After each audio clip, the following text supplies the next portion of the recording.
Gue lupa nyalain. Iya, siap direkod. Les. Silakan di on cam yang lain. Kita akan memulai acara webinar pada hari ini.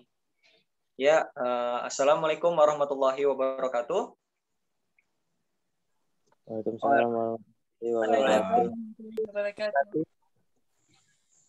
Wah, kali hari ini ya. Tidak apa-apa, mari kita lanjutkan.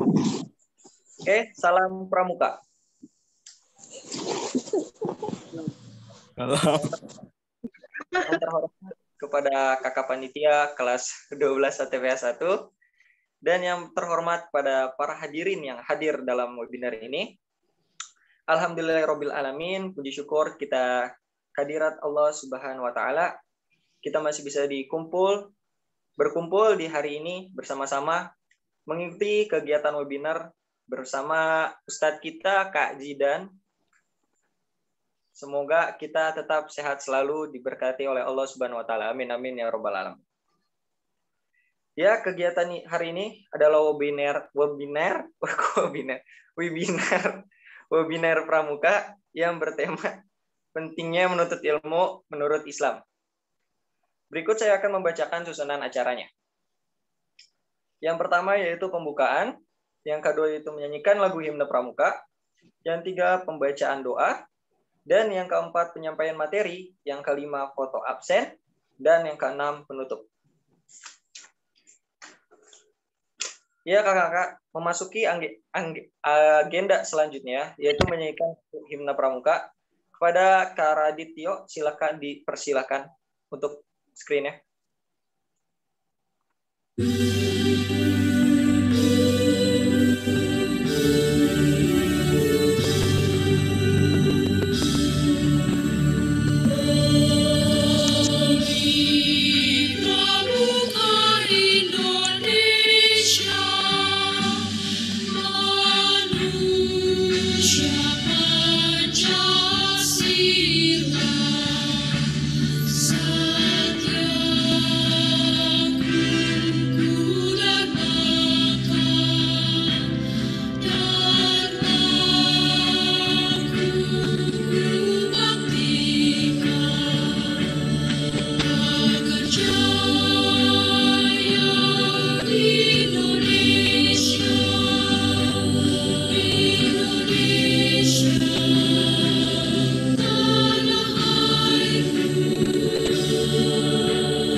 Terima kasih untuk Kak Radit atas penyanyian lagu himne pramukanya.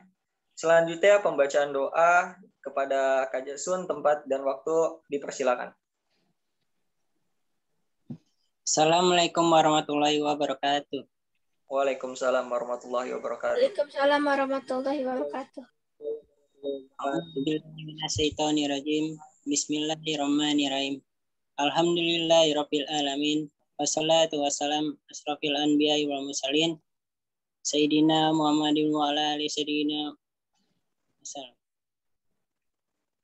Pertama-tama yang saya hormati kakak kelas 12 selaku panitia dan adik-adik kelas beserta peserta marilah kita membaca surat Al-Fatihah agar webinar ini berjalan lancar dan ilmu yang kita dapat bermanfaat bagi semua. Al-Fatihah. A'udzubillahi minasyaitonirrajim. Bismillahirrahmanirrahim. Alhamdulillahirabbil alamin. Arrahmanirrahim. Maliki yaumiddin. Iyyaka na'budu wa iyyaka nasta'in. Ihdinas siratal mustaqim. Siratal ladzina an'amta 'alaihim ghairil maghdubi 'alaihim waladdallin. Amin. Ya, terima kasih pada Kak Jasun atas doanya. Ya, bismillahirrahmanirrahim. Kita telah sampai ke acara berikutnya, pembawaan materi yang akan dibawakan oleh Kak Zidan dan dimohon kepada peserta untuk menyimak dan memperhatikannya. Silakan pada Kak Zidan, waktu dan tempat dipersilakan.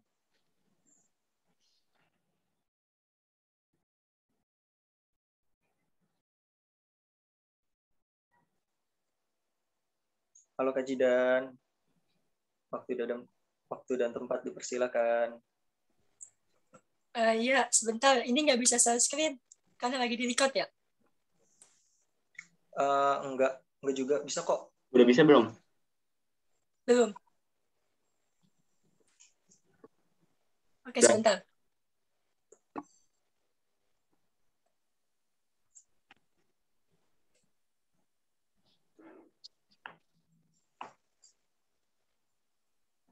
Jalan. Oke, sebentar ya. Iya, alhamdulillah bisa juga ya. Wih, papernya Habib Ajidan ini. Kita jadi ustadz.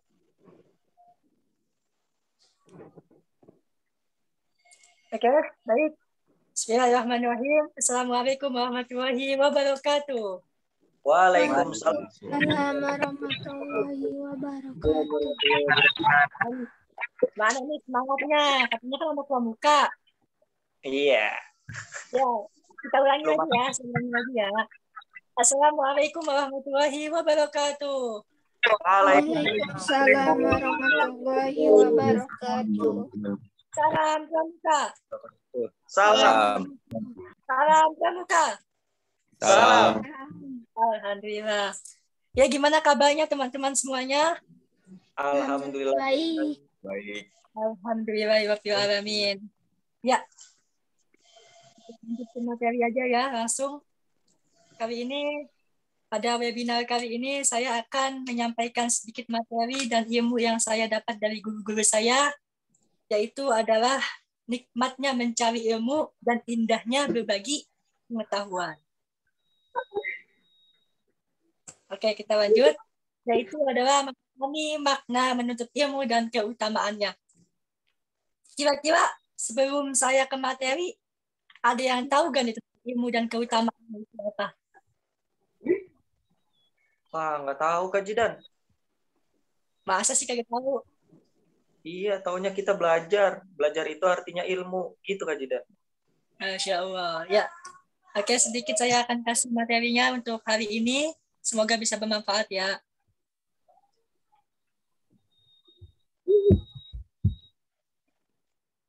Ya, inilah dia materi pertama di slide pertama, yaitu adalah kewajiban menuntut ilmu. Nah, menuntut ilmu atau yang kita kenal dengan belajar adalah kewajiban setiap orang Islam, baik laki-laki maupun perempuan.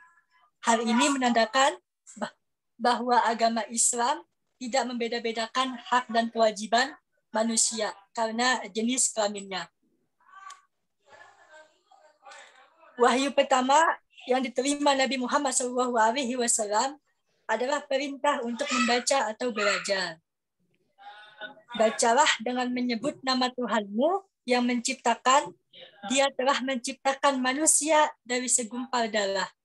Bacalah dan Tuhanmu lah yang maha mulia yang mengajar manusia dengan pena. Dia mengajarkan manusia apa yang tidak dikenalnya atau tidak diketahuinya. Itu terdapat pada Quran Surat Al-Alaq ayat 1 sampai dengan ayat 5. Sebentar, kamera saya on nggak ya?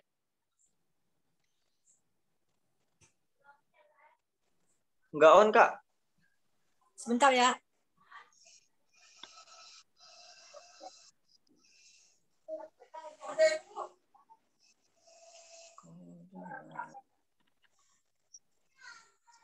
Ya, udah kejadian udah on.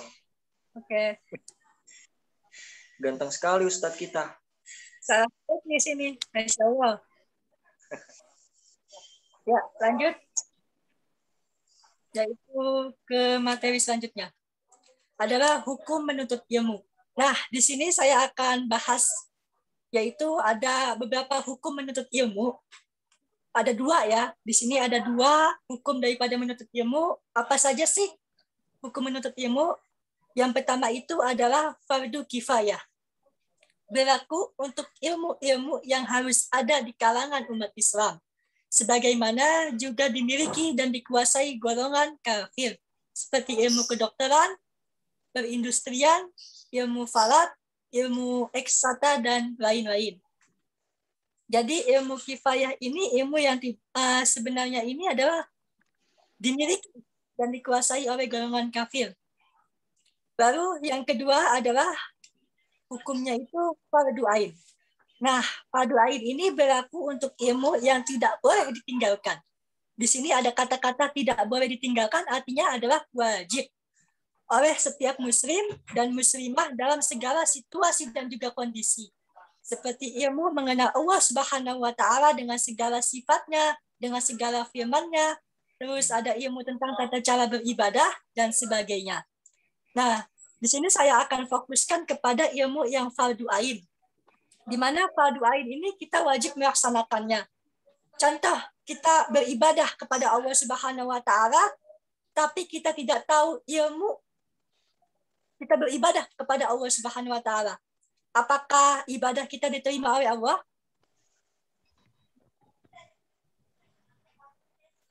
Bagaimana? Saya nggak tahu, Pak. Terima atau tidaknya. Diterima atau tidak? Ketika kita beribadah kepada Allah, tapi kita tidak tahu ilmunya. Tapi kita tidak tahu ilmunya. Itu diterima atau tidak? Sah atau tidak? Enggak. Nah, pasti jawabannya tidak. Karena di sini makanya itu diwajibkan bagi setiap muslim, baik muslim maupun muslimah, baik laki-laki ataupun perempuan, dari anak sampai dengan lansia, sampai mati. Sampai mati ini ilmu harus ada di dalam diri kita dengan tata cara beribadah kepada Allah. Selain itu banyak lagi ilmu-ilmu yang lainnya tentang pelajaran yang kita saat ini kita pun masih belajar. Nah, di situ banyak tuh ilmu-ilmu yang kita dapatkan. Makanya hukum daripada menuntut ilmu ini salah satunya adalah wajib, yaitu fardu ain. Paham sampai di sini, teman-teman? Kakak-kakak semuanya? Paham nggak, Jidan? Paham. Alhamdulillah, insya Allah bisa dipahami ya. Paham. Kita lanjut ke keutamaan orang yang menuntut ilmu. Nah, di sini ada beberapa keutamaan bagi orang yang menuntut ilmu. Keutamaan ini sangat-sangat luar biasa kalau kita menuntut ilmu dengan cara yang ikhlas. Kuncinya pada menuntut ilmu itu hanya dua. Yang pertama adalah sabar, yang kedua adalah ikhlas. Yang pertama sabar, yang kedua ikhlas. Kalau di antara dua ini tidak ada, susah juga kita untuk memperoleh ilmu yang kita pelajari. Nah, yang pertama di sini diberikan derajat yang tinggi di sisi Allah Subhanahu wa Ta'ala. Keutamaan orang yang menuntut ilmu itu akan ditinggikan derajatnya oleh Allah. Bahkan kalau dibilang itu bisa saja menduduki kewaliannya Allah. Yang saya dapatkan dari guru saya, hanya karena menuntut ilmu saja, tidak lama-lama kita duduk, dia misalnya di majelis ilmu atau di sekolah kan tidak lama tuh, hanya beberapa jam saja. Itu katanya bisa menduduki daripada derajat kewalian. Seorang wali, Masya Allah sekali ya. Dengan derajat ditinggikan oleh Allah hanya sekedar menuntut ilmu saja. Kita dengarkan ilmu, lalu kita pahami itu ilmu, dan kita beroleh itu ilmu, bisa ditinggikan derajat kita oleh Allah Subhanahu wa Ta'ala. Nah, lanjut. Yang kedua adalah diberikan pahala yang besar di hari kiamat nanti. Pahala-pahala ini tidak tahu, dosa kita pun tidak tahu, Kalau pahala dan dosa kelihatan, maka kita enak pastinya. Kalau pahala itu kelihatan di dalam kehidupan kita, pasti enak sekali. Pasti kita ingin tuh. Ilmu yang ada dimanapun mau kita kejar. Betul atau tidak? Betul, Kak Jidan. Iya, betul. Kalau pahala ada di tengah-tengah kita nih, misalnya pahala kelihatan. Berapa-berapanya. Pasti ilmu yang dimanapun, pasti kita akan kejar. Dimanapun itu. Mau jauh, mau sulit, mau sampai ujung kulon pun kita akan kejar. Tapi di sini, yaitu adalah pahala tidak kelihatan. Tapi kelihatannya di mana? Kelihatannya itu adalah nanti ketika kita di hari kiamat, kita meninggal, maka pahala-pahala tersebut akan menyampaikan kita. Masya Allah. Inilah keutamaan yang kedua daripada orang yang menuntut ilmu. Yang ketiga, merupakan sedekah yang paling utama. Sedekah kita nggak usah banyak-banyak. Hanya sekedar ilmu saja kita bisa bersedekah dengan orang lain. Kita belajar dari guru kita, lalu kita memperoleh ilmu tersebut, kita berikan lagi kepada orang lain, itu sudah sedekah. Jadi sedekah itu tidak hanya harta, tidak hanya jabatan, tidak hanya tahta yang kita miliki, tapi hanya sekedar ilmu, sedikit saja ilmu kita berikan ke orang lain, itu sudah termasuk yang namanya sedekah. Lalu yang keempat itu adalah lebih utama dari seorang ahli ibadah. Nah, ini ada bisa saya katakan bahwa orang yang menuntut ilmu itu kembali lagi ke yang pertama, derajatnya tinggi, maka ini lebih utama dari seorang yang ahli ibadah. Kemudian selanjutnya yang kelima adalah lebih utama dari sholat 1000 rakaat. Lebih utama dari sholat 1000 rakaat. Saya tanya nih kepada kakak-kakak semua, pernah nggak kita sholat 1000 rakaat? Nggak pernah, Kak Jidan. Nah, Yang ada kakak-kakak nggak pernah, saya pun juga nggak pernah sholat 1000 rakaat. Jangankan 1000 rakaat, 10 rakaat aja kita udah ngos-ngosan, benar atau tidak? Betul. Nah, ini dia sholat, rasanya gitu. rasanya pegel kan? Iya. Iya. Makanya lebih utama dari sholat 1000 rakaat. Jadi Masya Allah, kita menuntut ilmu inilah kita bisa mendapatkan keutamaan yang diberikan oleh Allah Subhanahu wa Ta'ala. Lalu yang keenam adalah diberikan pahala seperti pahala orang yang sedang berjihad di jalan Allah. Jadi menuntut ilmu ini sama dengan berjihad di jalan Allah. Karena menuntut ilmu ini sama dengan dakwah, dengan mensyiarkan ilmu yang kita peroleh, yang kita dapat dari guru-guru kita. Tidak hanya dari guru-guru kita, dari teman kita berikan ke orang lain, itu sudah termasuk syiar ataupun jihad di jalan Allah. Lalu yang ketujuh adalah dinaungi oleh malaikat pembawa rahmat dan dimudahkan menuju surganya Allah. Jadi orang yang menuntut ilmu, orang yang berjalan atau menuju ke majelis ilmu, itu akan dimudahkan jalannya untuk menuju surganya Allah Subhanahu wa Ta'ala. Yang kedelapan, yaitu adalah terbebas dari kebinasaan. Kalau ada ilmu, dengan ilmu hidup jadi mudah. Dengan seni hidup jadi indah. Coba kalau tidak ada ilmunya, susah kita mau ngapa-ngapain. Benar atau tidak? Betul. Kuncinya itu. Dengan ilmu hidup jadi mudah, dengan seni hidup jadi indah. Lalu yang kesembilan adalah memperoleh kebahagiaan dunia wal akhirat. Memperoleh kebahagiaan dunia dan akhirat ini luar biasa tentunya. Ini yang kita harapkan. Dari kita awal hidup ini di dunia, pastinya kita ingin memperoleh kebahagiaan. Tidak hanya kebahagiaan di dunia, tapi kebahagiaan di akhirat kita ingin. Pasti semua orang ingin memiliki kebahagiaan tersebut. Mudah-mudahan kita yang termasuk, dan mudah-mudahan kita mendapatkan kebahagiaan dunia dan akhirat. Amin ya Rabbal Alamin. Amin. Lalu selanjutnya di sini ada ayat Al-Quran tentang ilmu pengetahuan. Jadi dari keutamaan tersebut, dari perintah-perintah tersebut, menuntut ilmu itu bukan sebuah hal yang sembarangan. Kakak-kakak sekalian, jadi menuntut ilmu itu bukan hal yang sembarangan, yang hanya diperintahkan. Coba kamu menuntut ilmu, coba kalian menuntut ilmu. Tidak hanya seperti itu, tapi terkandung dalam pedoman kita, yaitu Al-Quran. Mana ayatnya?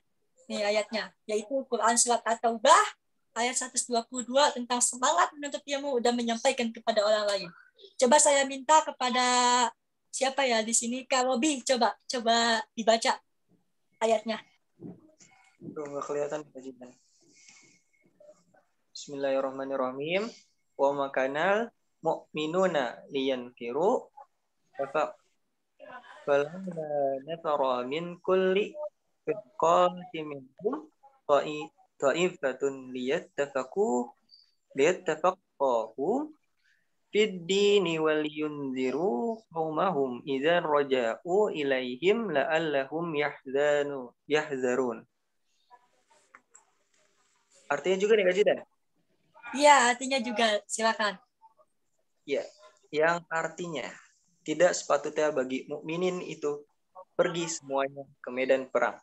Mengapa tidak pergi dan tiap-tiap golongan di antara mereka, beberapa orang untuk memperdalam pengetahuan mereka tentang agama dan untuk memberi peringatan kepada kaumnya apabila mereka telah kembali kepadanya, supaya mereka itu dapat menjaga dirinya. Quran Surat At-Taubah, surat ke-10 ayat 102. Oke, terima kasih Kak Robi Sama-sama Jidan. yang membaca dan yang mendengarkan ayat ini, mudah-mudahan mendapatkan pahala yang berlipat Amin. ganda dari Allah. Amin. Nah, kita lanjut ya. Nah, lalu apa sih keutamaan daripada surat ini?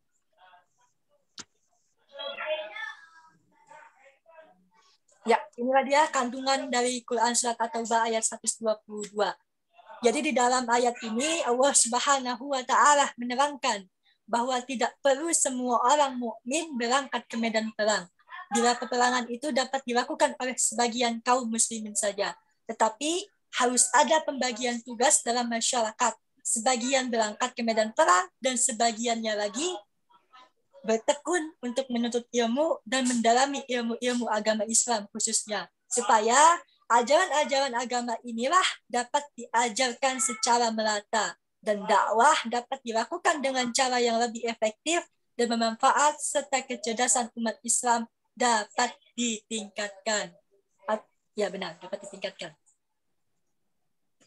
Ya, jadi di dalam Quran Surat At-Taubah ini Allah Subhanahu wa taala tidak semuanya harus berjihad dengan cara perang. Tidak harus berjihad dengan cara perang, tapi dengan menuntut ilmu saja itu sudah dikatakan bisa yang namanya jihad. Jadi ketika nanti ada yang pulang berjihad dari peperangan tersebut, dulu di zaman Nabi, itu ada yang perang lalu pulang, dan itu yang menuntut ilmu ini menyebarkan ilmu yang dia dapat dari gurunya, untuk disebarkan ke yang tadi habis perang supaya tahu, oh jadi seperti inilah cara-cara Syiah, oh jadi seperti inilah cara-cara dakwah yang benar. Dilanjut, yaitu ke hadis tentang mencari ilmu dan juga keutamaannya. Apa sih hadis dan tentang mencari ilmu dan keutamaannya ini? Nah, ini dia hadis tentang kewajiban menuntut ilmu. Pasti sudah pada tahu semuanya, karena ini hadis sudah tidak asing lagi di mata kita. Betul kan? Betul. Talabul ilmi faridatun ala kulli muslim. Rasulullah SAW bersabda, menuntut ilmu adalah kewajiban bagi setiap muslim.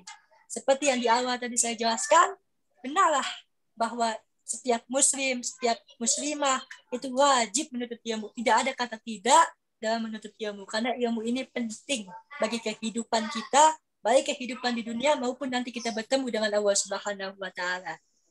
Amin. Amin.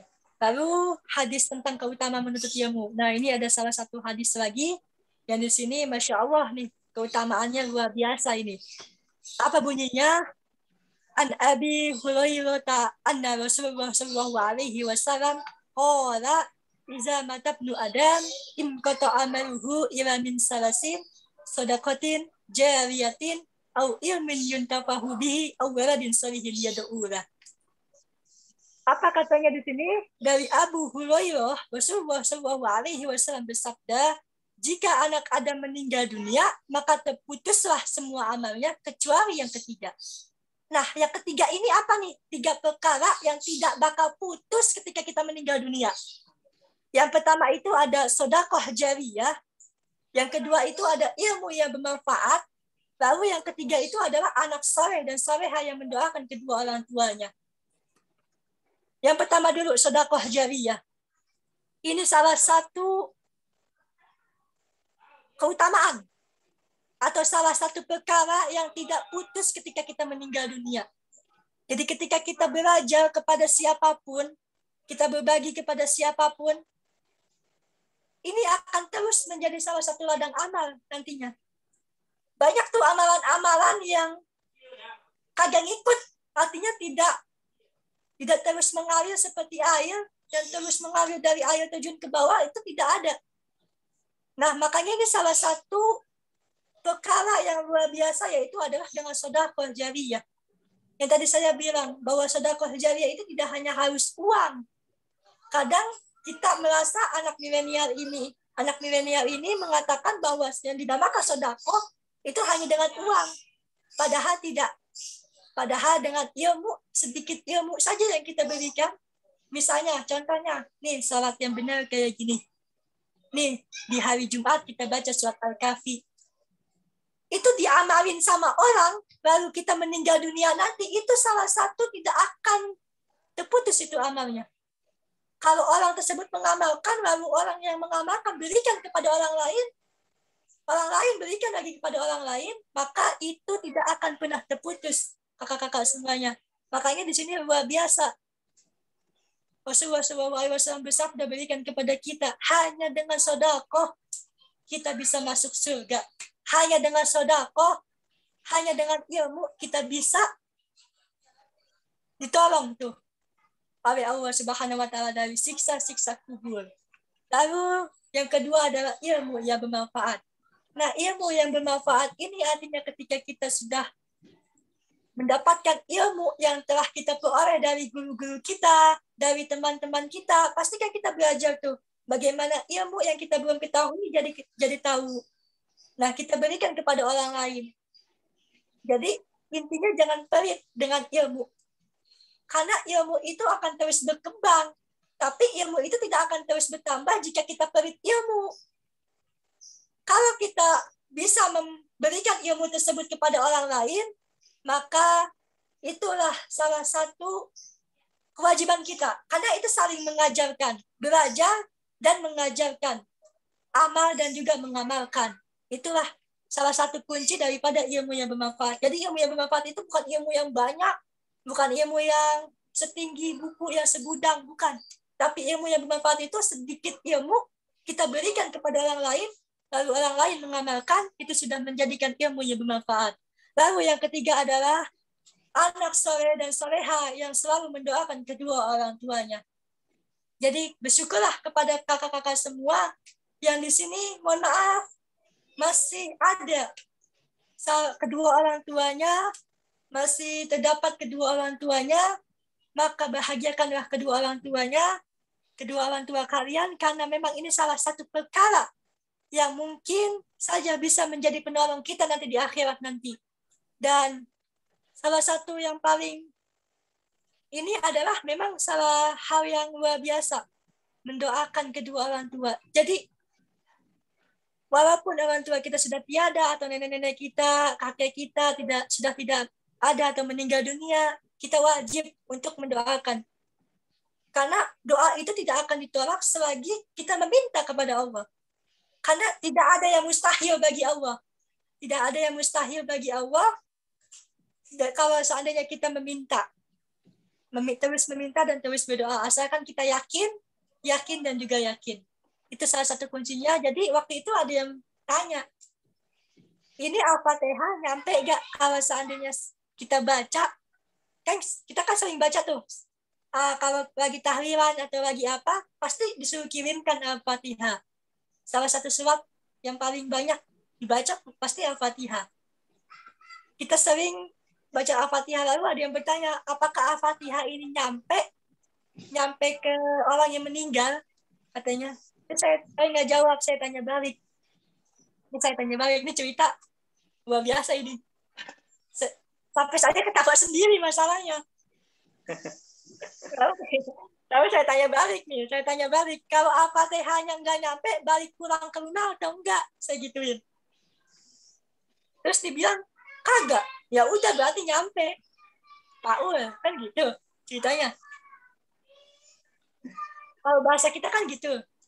Dia ngetes atau emang mau ngetes kita nih gitu. Dia benar-benar nanya atau mau ngetes kita kan gitu. Jadi ya luar biasa sekali. Jadi anak saleh-salehah ini yang selalu mendoakan kedua orang tuanya. Itulah salah satu 3 perkara daripada keutamaan menuntut ilmu yang benar-benar akan menjadi penolong kita insya Allah, menjadi penolong kita di akhirat nanti. Amin ya rabbal alamin. Amin. Terima kasih, cukup sekian. Semoga bermanfaat. Kalau bila ada pertanyaan, silakan ditanyakan. Wassalamualaikum warahmatullahi wabarakatuh. Waalaikumsalam. Terima kasih Kak Jidan. Ya, kita masuki sesi tanya jawab. Kepada kakak-kakak hadiran yang hadir, silakan. Ada yang ingin ditanyakan? Kak, saya mau nanya, Kak. Ya, boleh, Kak Rizky Dermawan. Adakah ilmu yang dilarang oleh agama Islam? Terima kasih, Kak. Ya, sama-sama. Adakah ilmu yang dilarang oleh Islam? Ya, untuk Kak Jidan. Dulu ya, ditampung dulu pertanyaan. Oke, ditampung dulu. Kita lanjut pertanyaannya, Kak. Silakan, yang ingin bertanya lagi.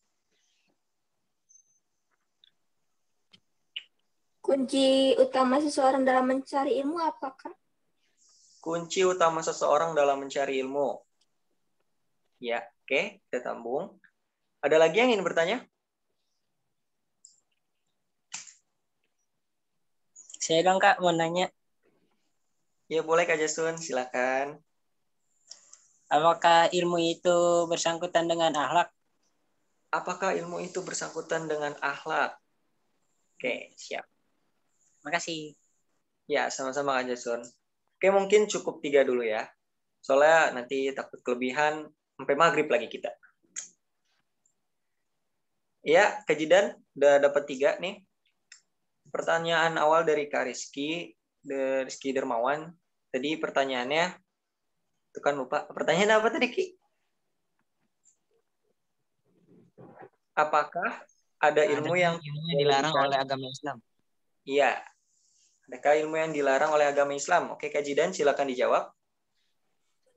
Oke, baik.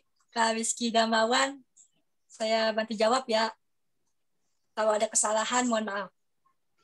Ya. Jadi, pertanyaannya itu, adakah ilmu yang dilarang oleh agama Islam? Ini pertanyaan yang bagus. Meluluskan untuk kita semuanya tentunya.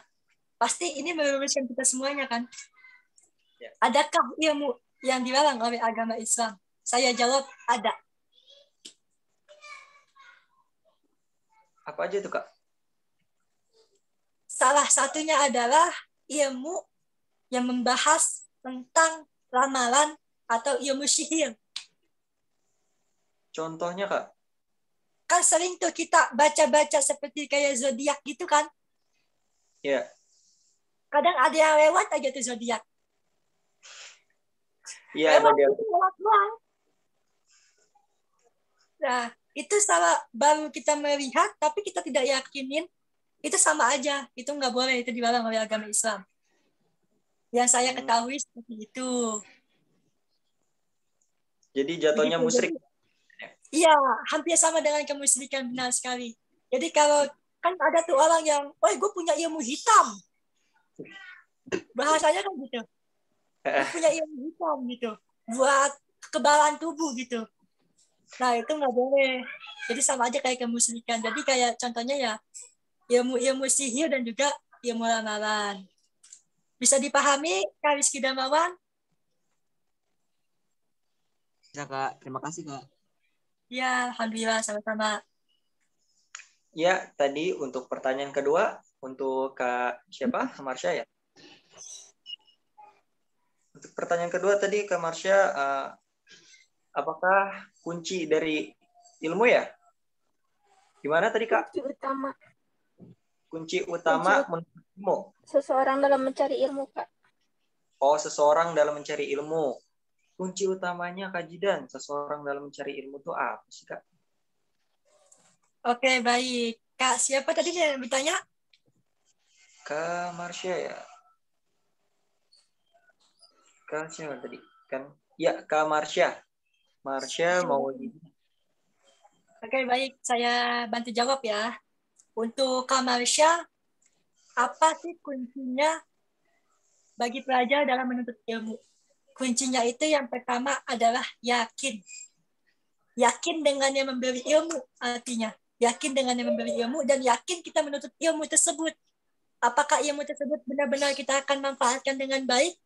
Dan kita pun harus yakin dengan yang memberi ilmu. Entah jangan kayak gini bahasanya. Wow, itu dia ilmunya salah tuh. Kayak gitu tuh. Ilmunya nggak ada sangkut pautnya. Nah, itu kan kita berarti dalam hati kita, dalam diri kita nggak yakin. Dalam bagi kepada yang menuntut ilmu, kepada dan juga yang memberi ilmu. Jadi yang pertama kuncinya yakin. Lalu yang kedua adalah sabar. Yang tadi saya bilang, bahwa menuntut ilmu itu harus sabar. Butuh proses demi proses, butuh tahapan demi tahapan dalam mencari ilmu. Jadi tidak langsung instan. Kan kadang kan kita ini maunya instan. Jujur, saya sendiri ini maunya langsung instan. Ketika kita kemarin mencari ilmu, kita pas besoknya ini kita pengen ilmu tersebut benar-benar ada dalam diri kita gitu, benar-benar dikuasai oleh diri kita. Makanya harus bersabar demi proses, ada tahapannya. Jadi kita itu harus bersabar dalam menuntut ilmu. Yakin aja dan juga sabar. Itu salah satu kuncinya. Dua kunci lah. Dua kunci ya. Yang pertama tadi adalah yakin, yang kedua sabar. Sabar kita dalam menuntut ilmu itu, ya tadi ketika kita memperoleh ilmu, kita terus pelajari aja. Pelajari ilmu-ilmu.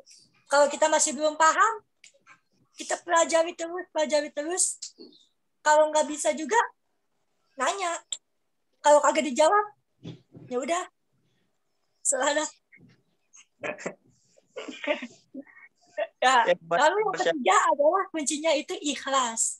Ikhlas dalam menuntut ilmu. Jadi kita ikhlas tuh. Ikhlas udah. Jadi ikhlas di sini ikhlas dalam biaya, ikhlas dalam kita berjalan ke tempat ilmu, kita harus ikhlas dari awal kita sudah ikhlas untuk menuntut ilmu. Jadi nggak ada kata-kata ya gue cuman punya duit segini mau menuntut ilmu, itu kan artinya tidak ikhlas. Jadi mau kita punya uang berapapun, mau kita punya material seperti apapun, kita harus ikhlas dalam menuntut ilmu gitu. Jadi ada 3 kunci. Yang pertama yakin, yang kedua adalah sabar, yang ketiga adalah ikhlas. Itu yang saya ketahui, Kak Marsha. Apakah sudah jelas? Sudah, Ya, gimana? Kak. Terima kasih. Ya, sama-sama. Sama-sama. Dan ada lagi Kak Jidan nih, pertanyaan yang ketiga dari Kak Jasun, katanya, apakah ilmu itu bersangkutan dengan akhlak? Gimana ya Kak Jidan ya? Silakan dijawab Kak Jidan. Pertanyaan yang juga luar biasa. Ini 3 pertanyaan hari ini benar-benar membuat saya berpikir kritis ini, Masya Allah. Tumpalanya masih ada ya. Oh iya benar, itu palanya masih ada. Bukan palanya doang, otaknya masih ada. Kalau kebelah repot itu. Ya silakan Jidan dijawab. Ya, nah jadi kakak-kakak semua, saya akan jawab pertanyaan dari Kak Jasun. Apakah ilmu itu benar-benar bersangkutan dengan akhlak? Bukan begitu pertanyaannya? Ya, Ya, betul. Kak Jidan. Ya. Ketika Nabi Muhammad SAW diutus ke bumi ini dengan salah satu bunyinya, yaitu adalah Ilabu itu biutamima makarimal akhlak. Bukankah sesungguhnya aku diutus oleh Allah Subhanahu wa Ta'ala untuk menyempurnakan akhlak. Nah, lalu saya tanya balik nih kepada Kak Jasun. Yang pertama kita pelajari itu ilmu atau akhlak? Akhlaknya dulu. Nah, jawabannya tepat sekali. Akhlaknya dulu yang kita pelajarin. Karena kalau sudah ada akhlak, ilmu pasti akan ngikut. Sebab kalau ilmu tanpa akhlak, itu bagaikan kaleng bolong yang diisi air. Gimana tuh? Agak masuk-masuk ke ilmu. Itu ilmu, itu air kan kalengnya bolong. Kalengnya bolong, kita masukin air. Kan kagak penuh-penuh itu kaleng. Benar gak? Benar. Nah, makanya ilmu akhlaknya dulu diperbaikin, baru menuntut ilmu. Jadi, apakah ilmu bersangkutan dengan akhlak? Sangat bersangkutan.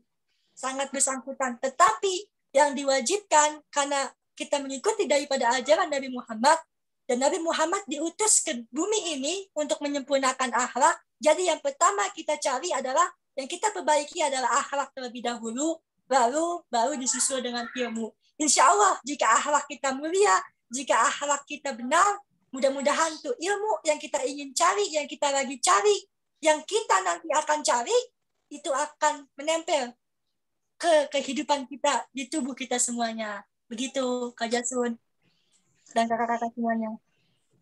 Terima kasih Kak Gaji dan Sama-sama.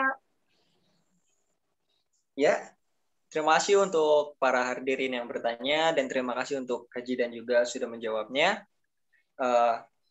Sama-sama. Pertanyaan sudah kita tutup, waktu juga sudah berjalan, dikit lagi. Ya, terima kasih pada kakak-kakak yang sudah bertanya. Alhamdulillah kita telah sampai di penghujung acara. Terima kasih. Terima kasih banyak pada para hadirin juga yang telah menyimak dari awal sampai akhir. Untuk penutupan saya serahkan kepada Kak Jasun. terima kasih untuk seluruh peserta yang sudah hadir. Kurang lebihnya mohon maaf. Apabila ada kata-kata yang kurang berkenan ganti Anda, mohon dimaafkan. Semoga ilmu yang kita dapat hari ini dapat berguna bagi kita semua. Saya Jasun Sawarido, perwakilan dari panitia, pamit undur diri. Kita akhiri acara ini dengan alhamdulillah. Alhamdulillah. Alhamdulillah. Warahmatullahi wabarakatuh. Waalaikumsalam warahmatullahi wabarakatuh. Waalaikumsalam warahmatullahi wabarakatuh. Warahmatullahi wabarakatuh.